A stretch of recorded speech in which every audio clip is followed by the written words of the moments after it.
O'shqodan oshirib ishdan kelganlar namozda ishtanni turib olamdi.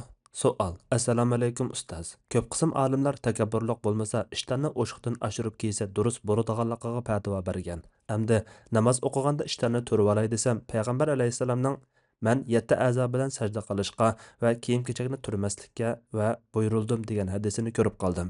Agar ishtanni turmay shu peti o'tay desam, Alloh taolo o'shqdan oshirib ishdan kiyib namoz o'qigan odamning namozini qabul qilmaydi degan hadisni ko'rib, zada qanday qilishni bilolmadim. Alloh taolo ilmlarini ziyoda qilsin. Javob: Va alaykum assalom va rahmatullohi va barakatuhu. Barliq hamd sanolar Janobi Allohga bo'lsin. Shundaqla payg'ambarimizga, oila tavobatlarga va uningga toki qiyomatgacha ergashganlarga durud salomlar bo'lsin. Izarga ishdan qatorliq kiyimlar qiyos qilinadi. O'shqdan oshirib izar kiyish hukmi to'g'risida siz bayon qilgandek ikki xil qarash bor.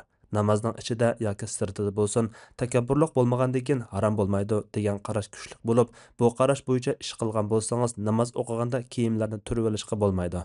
Chunki siz bayon qilgan sahih hadis bo'yicha kiyimlarmi sajda qiladi.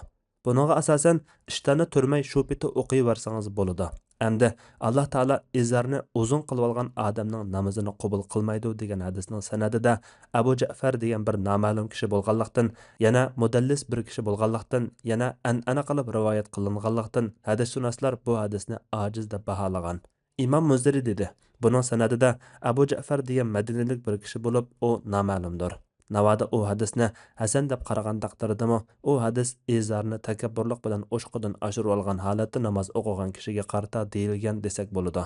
Ya'ni Rasululloh sallallohu alayhi va sallam ashunda holatda namoz o'qigan odamni ko'rgan chaqda uningga tahorat bilan namozini qaytarishni tabolab shundoq degan. Chunki namoz degan xushu holati bo'lg'achqa takabburlik qilib kiyimini o'shqidan oshirib olish buningga zid keladi.